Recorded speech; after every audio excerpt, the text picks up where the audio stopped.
एक साल पहले सिर्फ 1 मिनट में देवभूमि के पहाड़ों पर कयामत टूटी। सैलाब की शक्ल में तबाही आई और उसके बाद 1 महीने तक जिंदगी और मौत की जंग लोगों ने लड़ी। आज 1 साल बाद भी केदारनाथ की घाटी में बसे गांवों की जिंदगी वापस नहीं लौट सकी है। वहां खंड खंड में शोक है।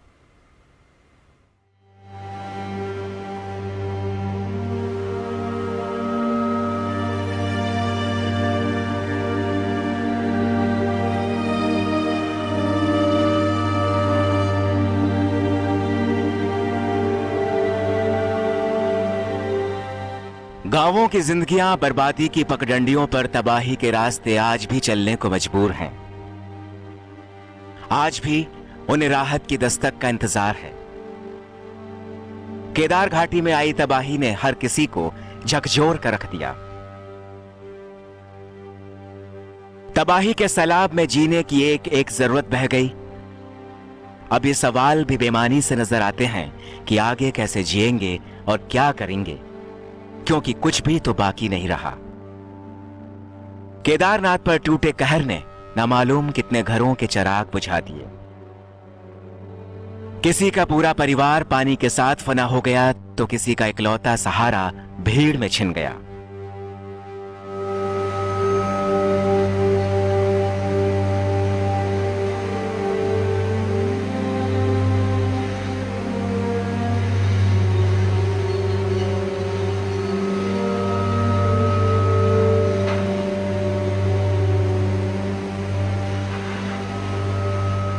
ये हैं गोविंद राम, जो आज भी उस दिन को याद कर सिहर उठते हैं। इनका बड़ा बेटा केदारनाथ में काम करता था, घर का इकलौता कमाने वाला था वो। लेकिन 16 जून के बाद इनका बेटा घर वापस नहीं लौट सका। बड़ा लड़का था जी, पूरा परिवार उसी के भरोसे था जी। जी उसके बिना कैसी स्थिति होती है? क्या स्थिति क्या होना, मतलब सब एकदम अपना घर सब बेकार हो गया क्या जी। कोई मतलब कमाने वाला अब नहीं है उसके अब छोटे हैं जी, उससे छोटे हैं सब जी। लेकिन सबसे पहले वो क्या करते हैं बच्चे? वो भी अभी पढ़ रहे हैं जी। एक थोड़ा बहुत अपना काम कर रहा है। एक गांव के कई परिवार ऐसे हैं जिन्होंने अपने बच्चों को खो दिया। गांव का दर्द किसी से कम नहीं तो किसी से ज्यादा भी नहीं। यहां बर्बादी की बराबरी नहीं की जा सकती जिसकी कोई सीमा नहीं, और गम भी ऐसा जिसकी कोई सीमा नहीं तो किसी से कम भी नहीं। इसी गांव में कई पीढ़ियां गुजारने वाले महावीर प्रसाद के परिवार का बेटा भी सैलाब के साथ गुजर गया और जिसका शव आज तक नहीं मिला। हमारा सबसे बड़ा लड़का था, वो आर्यन कंपनी में काम करता था केदारनाथ में, वही उसी का पता नहीं है।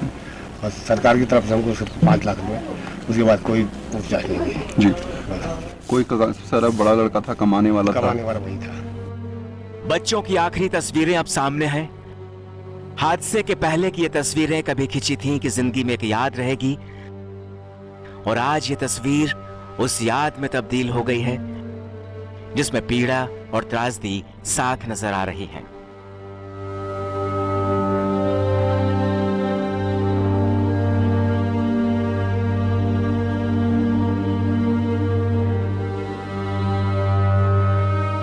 घाटी के सैकड़ों गांवों के लोग बेघर हो चुके हैं। पुराने मकान मंदाकिनी नदी की तेज धारा में चंद मिनटों में ही गांवों के साथ बह गए। एक एक कर लोगों के घर सैलाब के मलबे में बदलते चले गए। गांव के जो लोग जैसे तैसे बचे, उनके पास अब अगर कुछ बचा है तो बस बारिश में भीगी और कफन में लिपटी यादें।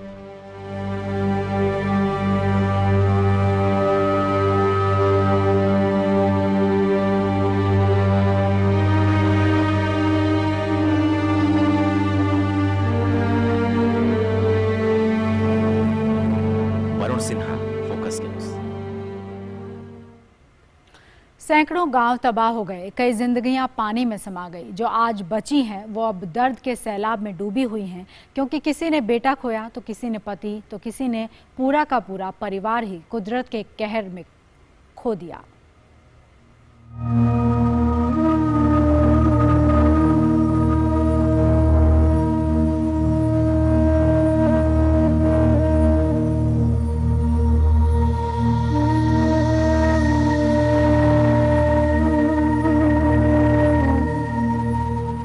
तबाही की कहानी सिर्फ एक गांव को छूकर नहीं गुजरी है, कई गांव आपदा में पूरी तरह खत्म हो गए।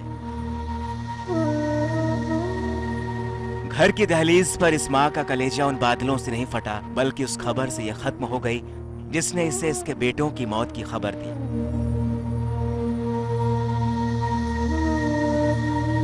रुद्रप्रयाग के त्रियोगी गांव में ये हैं मंगला देवी, जिन्होंने केदारनाथ की त्रासदी में अपने 2 बेटे और एक पोते को खो दिया। बेटों की मौत ने जिंदगी में अंधेरा कर दिया और आज आंसुओं से भरी आंखें उन बेटों को धुंधलाई आंखों से तलाशती हैं कि शायद वो वापस आ जाएं। 2-3 दिन में 16 जून को एक बेटा चला गया, छोटा वाला। 17 जून को एक बड़ा वाला बेटा, एक पोता। 2-4 दिन में हमको खबर मिली। हमने सोचा आ रहे होंगे, किसी ने कहा नहीं है वो। मंगला देवी के बेटे शैलेश और कैलाश दोनों केदारनाथ मंदिर में काम करते थे। 16 जून की तारीख दोनों बेटे और इनका एक पोता केदारनाथ में थे और उस दिन जब ये सैलाब आया तो तीनों उसकी जद में आ गए। क्या करना बेटा, कैसे जीवित रहना, कुछ सहारा नहीं है। आदमी भी बूढ़े हो गए, 70 वर्ष के।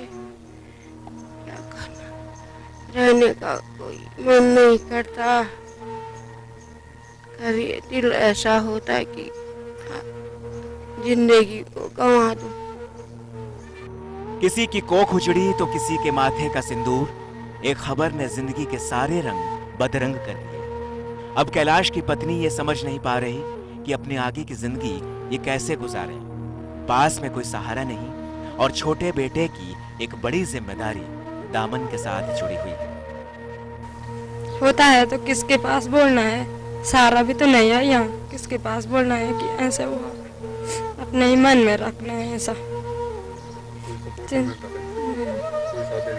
नहीं, साथ देने वाला कोई नहीं है। यहाँ जिंदगी जिंदगी नहीं रही, मातम में लिपटी इनकी सुबह, शाम और रात है। अब जिंदगी यहाँ सिर्फ एक सवाल है कि आगे किस सहारे, कैसे और कब तक कटेगी। Varun Sinha, focus news. हमने केदारनाथ की यात्रा की। वहां जाकर रास्ते भर देखकर ये जाना कि यहाँ के हालात 1 साल बाद भी बदले नहीं हैं। फिर हमने रुख किया बद्रीनाथ का और यहाँ के रास्तों के दरमियान भी हमें तबाही और त्रासदी की ही शक्लें दिखाई पड़ी। केदारनाथ यात्रा के बाद अब हम लोग बद्रीनाथ धाम जा रहे हैं। यहाँ से करीब 57 किलोमीटर दूर जो है वो बद्रीनाथ धाम है। अभी हम जोशीमठ से थोड़ा पहले हैं। हम वहां जाकर ये समझने की कोशिश करेंगे कि इस बार कितने लोग वहां पर पहुंचे हैं दर्शन करने, और त्रासदी के 1 साल बाद आखिर लोगों के दिल में वो दर्द अब भी है या डर अब भी है, ये भी हम समझने की कोशिश करेंगे।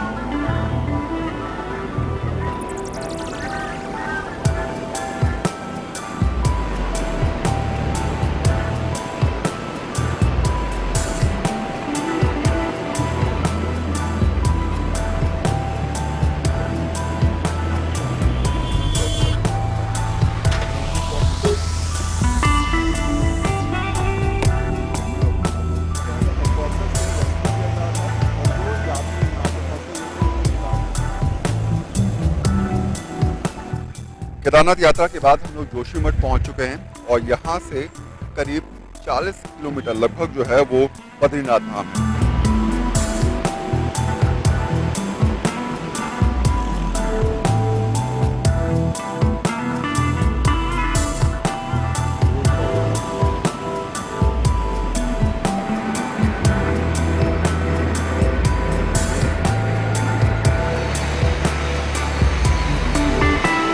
मैं बद्रीनाथ जाने के जिस रास्ते पे खड़ा हूँ, ये रास्ता पिछले साल आपदा के कारण यहाँ से 100 मीटर तक की दूरी पर बिल्कुल खत्म हो गया था। यहाँ पर जो लोग फंसे रह गए थे यानी पंडुकेश्वरी में, बद्रीनाथ में, उनको निकालने के लिए लगातार जो है वो एनडीआरएफ और सेना के जवानों ने प्रयास किया और उसके बाद ऑपरेशन के जरिए, रेस्क्यू ऑपरेशन के जरिए उनको निकाला गया। लेकिन मैं बताऊंगा कि 100 मीटर का ये रास्ता लगभग जो है वो खत्म हो चुका था और कोई जगह नहीं थी कि जिस तरीके से आप यहाँ से दूसरी तरफ आ सके। उस समय हेलीकॉप्टर्स के जरिए रेस्क्यू किया गया, तमाम सेना के एनडीआरएफ के जवानों ने जो है वो रेस्क्यू करके जो है वो बद्रीनाथ में जो लोग फंसे थे उनको निकाला।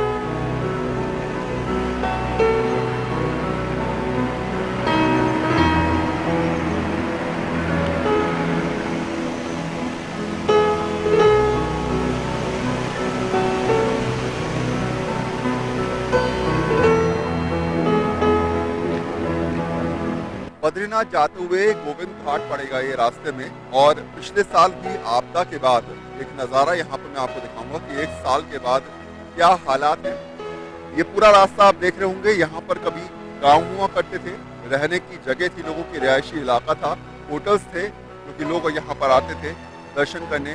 तो ऐसे में होटल्स बनाए गए थे, लेकिन जब पानी का बहाव आया ये पूरा का पूरा इलाका आप देख रहे होंगे बह गया।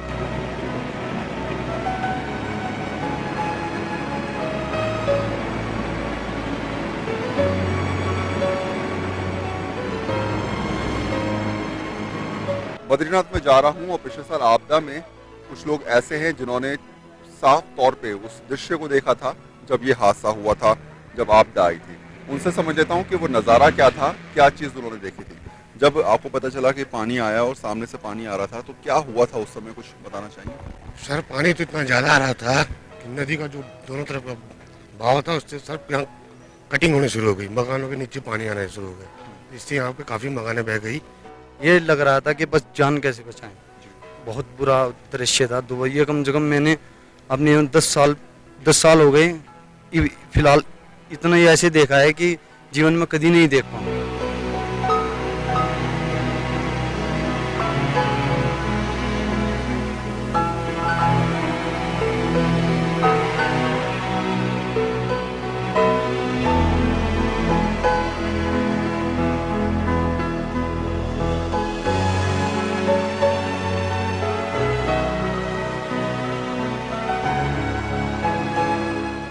मैं हनुमान चट्टी में हूँ उस समय, और बद्रीनाथ से जो लोग लौटे थे पिछली बार वो यहाँ पर फंस गए थे। रेस्क्यू किया गया, उसके बाद एनडीआरएफ आर्मी के लोगों ने जो है वो उनको बचाया।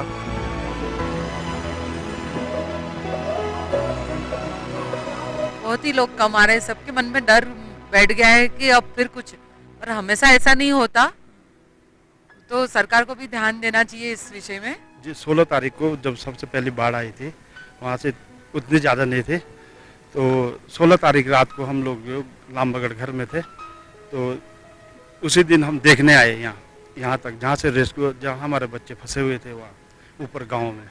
तो उसके बाद जब हम देखने आए तो 16 तारीख को, उसके बाद जब पानी बढ़ने लगा धीरे धीरे 17 तारीख को यहाँ मतलब पूरा तबाह हो गया।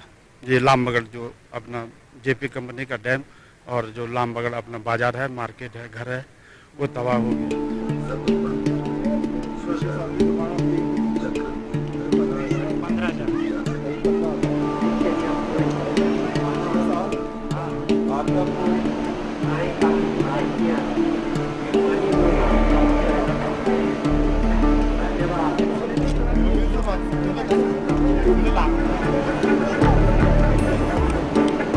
हम बद्रीनाथ धाम पहुंच चुके हैं। मैं अपने कैमरामैन से कहूँगा कि दिखाएं, सामने की तरफ बद्रीनाथ धाम है।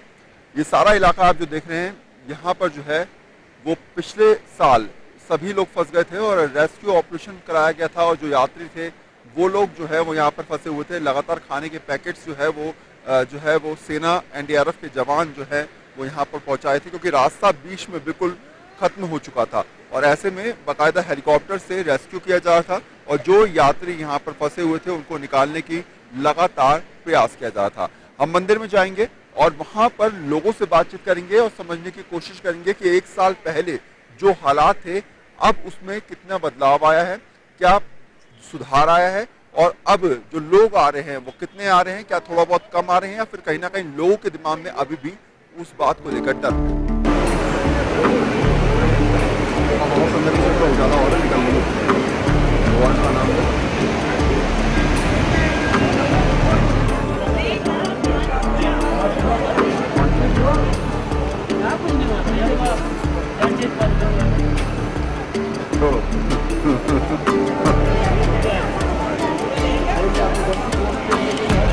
मेरे साथ नवीन ध्यानी है जो पिछले साल जब त्रासदी आई उस समय यहाँ पर मौजूद थे। आंखों देखी उन्होंने तमाम चीजें, अपनी वो सारी चीजें देखी जो शायद उन्होंने जिंदगी में कभी सोची भी नहीं होंगी।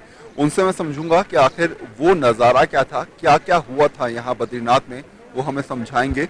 नवीन, मैं चाहता हूँ कि हमें समझाएं कि वो पानी किस तरफ से आया था, यहाँ पर क्या हालात थे और क्या हुआ था। देखिए, ये जो सामने आपको दिखाई दे रही है इसको कंचनगंगा कहते हैं। तो 12 तारीख से लगातार बारिश हो रही थी यहाँ पे। 12 तारीख से जो लगातार बारिश हो रही थी, बारिश के चलते धीरे धीरे पानी बढ़ रहा था। लेकिन उस समय यहाँ पे ऐसी स्थिति किसी ने सोची नहीं होगी कि ऐसी स्थिति यहाँ पे होगी। और उसके बाद 13-14 तारीख तक लगातार बारिश जब चलती रही तो 15 तारीख रात की बात है। 15 तारीख को मैं यहाँ पे खुद था, तो मेरा यहाँ पे मकान है अपना। तो रात को 1:30 बजे के करीब हमारे यहाँ पे एकदम से बिल्कुल सामने जो पोल था बिजली वाला, वो नीचे नदी में चला गया। उसकी जैसे हमने आवाज़ सुनी तो हम लोग उठ के बाहर आए, देखा तो पूरी नदी मकान के नीचे तक आ गई है। जब सुबह उजाला हुआ तब थाने से भी लोग आए, पब्लिक जुड़ी यहाँ पे। देखा तो उस समय ना केदारनाथ का किसी को पता था। कम से कम 15,000 से ऊपर यात्री यहाँ पे फंसा था। यहाँ से 16 तारीख के बाद से 17-18 तारीख तक तो यहाँ पे सरकार की तरफ से कोई मदद नहीं दी गई। 19 तारीख तक तो बारिश होती रही, ये कहा गया था। दूसरा मुद्दा है कि सड़क खत्म हो चुकी थी तो रेस्क्यू करने में दिक्कत आई थी। कितने दिनों तक रेस्क्यू ऑपरेशन यहाँ पर चला था? कम से कम सर ये चला आपका पूरा जुलाई से ज़्यादा ही, मतलब जून 16 से जो आपदा आई थी तो पूरा जुलाई के महीने तक यहाँ पे रेस्क्यू चलता रहा। अरुण उत बभ्रुः सुमङ्गलः जय जय न गुन्द्राविदो चिन्ताः सहस्रजो हरे प्रोजो पदपदिनी लकीरो जागति जामिनंगिरितन्तः विमर्गतवे शिवांगिरिततान्तरुमाय कुन्ते कुरुगन् परिपूजा परिते धन्वनो हे तीर्थमान रणकेश्वरः कौदिस्तवारे अस्मिन् यदाहितं अवदतदन सुगुंगोत्रः। सर राघव चौधरी हैं जो एक मुहिम चला रहे हैं लगातार, कलादी से लेकर केदार तक इनकी मुहिम है जो पिछले 1 साल से लगातार चल रही है। उनसे समझ लेता हूं कि अब ये मुहिम कब अंत होने वाला है और क्या आप लोगों का मोटिव है, क्योंकि यात्री इस बार पहुंच नहीं रहे हैं, आप लोग लगातार एक प्रयास कर रहे हैं। इस प्रयास का मोटिव क्या है? हम लोग 16 तारीख को केदारनाथ धाम के अंदर शंकराचार्य के अंतर्ध्यान स्थल पे मिट्टी अर्पण करेंगे और उसके बाद भगवान से प्रार्थना करेंगे कि उनकी वो फिर से जागृत हों और जिस तरह की नेचुरल कैलेमिटीज़ पूरे देश भर में और पूरी दुनिया में आ रही हैं उन सब के ऊपर थोड़ा सा नियंत्रण आए।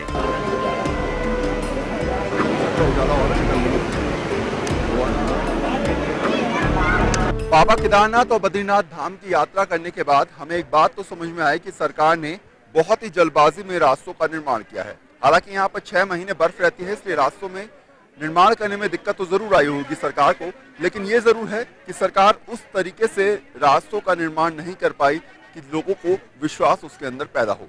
दूसरी बात कि कहीं ना कहीं लोगों के दिमाग में अभी भी उस बात को लेकर संकोच है, डर है कि 1 साल पहले यहाँ पर आपदा आई है और शायद यही वजह है कि पिछले सालों के मुकाबले इस बार केवल 10% से भी कम लोग यात्रा में शामिल होते नजर आ रहे हैं।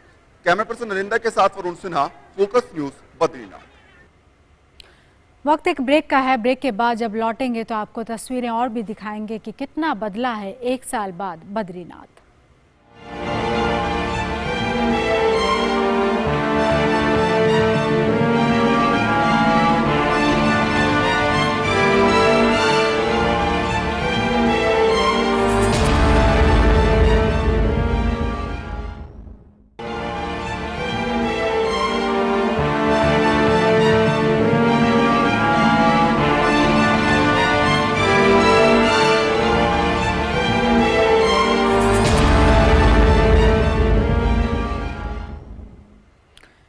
एक साल बाद भी गांव के बाशिंदे उस कल के आगोश में जी रहे हैं जिस कल में अपनों को अपनी आंखों के सामने मरते देखा। हमने जब केदार घाटी के गांवों का रुख किया तो जिस गांव के दरवाजे पर दस्तक दी वहां से एक मौत की कहानी ने बाहर झांका।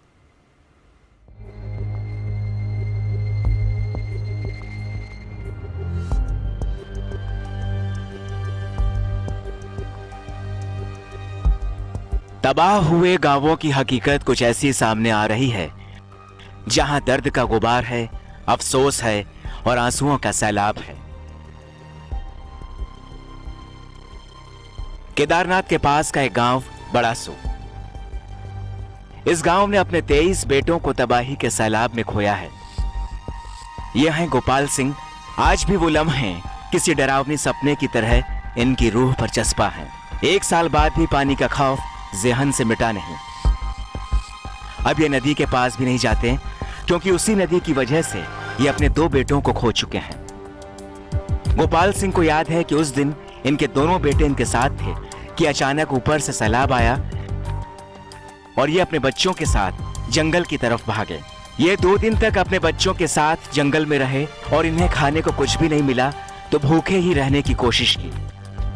उसके बाद जब नहीं रहा गया तो इन लोगों ने घास से भूख मिटाने की कोशिश की। ये त्रासदी केदारनाथ की त्रासदी से भी बड़ी थी कि एक बाप की गोद में उसके बेटे भूख से दम तोड़ रहे थे।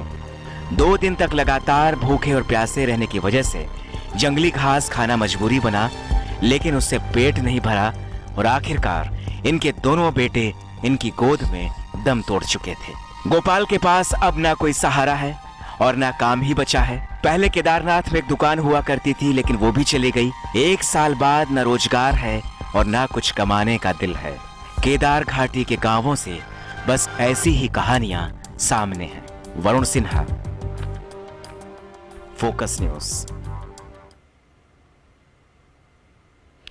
बर्बाद हुए गांवों में न किसी का दर्द किसी से कम है और न ही किसी के घर का मातम ही किसी के आंगन से कम है।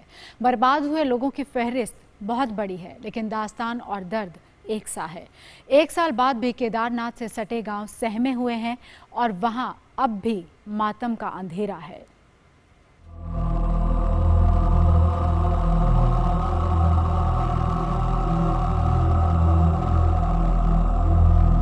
इन रास्तों से पुराने सदमों के निशान मिलते हैं। इन टूटे हुए पहाड़ों के दर्रों से जिंदगी के जख्म बाहर झांकते हैं। बस्तियों की बातें भी अब यहाँ कहानी सी लगती हैं, क्योंकि 16 जून के बाद गांव के गांव मिट गए और जो बचे वो रास्तों से कट गए। गांव तक पहुंचना पैदल भी मुमकिन नहीं, क्योंकि रास्ते गहरी खाइयों के साए में आगे बढ़ रहे हैं। कई गांव लापता हैं और जो बचे हैं तो 1 साल बाद उन गांवों तक पहुंचना बेहद जरूरी भी है, ताकि ये पता चल सके कि यहाँ अब लोग 1 साल बाद किन हालात में जिंदा हैं। गांव दूर से नजर आ रहे हैं जो खामोश हैं, जो तबाही और त्रासदी में लिपटे हुए नजर आते हैं, तो अफसोस और मातम में सहमे हुए भी। इसी गांव के 2 परिवार ऐसे भी हैं जिन्होंने अपने इकलौते बेटों को खोया है। एक माँ यह है जिसने अपने कलेजे के टुकड़े को केदारनाथ के कहर में गंवा दिया। 17 साल का अजित केदारनाथ की यात्रा के लिए खच्चर चलाता था, जिससे घर का गुजारा होता था, लेकिन 16 जून के बाद वो घर वापस नहीं लौटा। क्या नाम था बेटे का? अजीत सिंह। कहाँ गया था वो? केदारनाथ गया था? हाँ, अजय के साथ एक लड़का था। ये दर्द सिर्फ एक दरवाजे से बाहर नहीं निकला। कई गांवों के सैकड़ों घर मातम में डूबे हुए हैं। हर घर में सिसकियों की गूंज सुनी जा सकती है। ये रमेश की माँ है जिसने दुखों के पहाड़ को टूटते देखा। काश उस दिन रमेश ने अपनी माँ की बात मान ली होती और केदारनाथ नहीं गया होता। नाम क्या था बेटे का आपका? बंसी प्रेम। कितने साल की उम्र थी? 18 साल। 18 साल। हाँ। केदारनाथ घूमने गया था या फिर वहाँ पर? खच्चर माँ ने बच्चों को खोया तो बाप ने बेटे को। 17 साल का उत्तम सिंह उस मनहूस तारीख को केदारनाथ दर्शन करने के लिए गया था। पिता उमेश रावत ने रोकने की कोशिश भी की, लेकिन होनी को कुछ और ही मंजूर था। मेरा लड़का घर से दर्शन के लिए गया था केदारनाथ में और 14 जून को गया था, 17 जून को गया यहाँ। बॉडी में उसका कुछ नहीं मिला। कितनी उम्र थी उसकी? 17 साल, 11वीं में पढ़ता था। जी हाँ। अब जब सब कुछ मिट चुका है तो सवाल सामने है कि जिंदगी की शुरुआत किस भरोसे और कैसे की जाए। एक पल में जिंदगी भर की कमाई पानी में पानी हो गई। पुश्तैनी घर ताश के पत्तों की तरह ढह गए। खेती बाड़ी सब तबाह हो गई और घर में मातम पसरा गया। Varun Sinha, focus news. और अभी के लिए इतना ही, इजाजत दें। नमस्कार।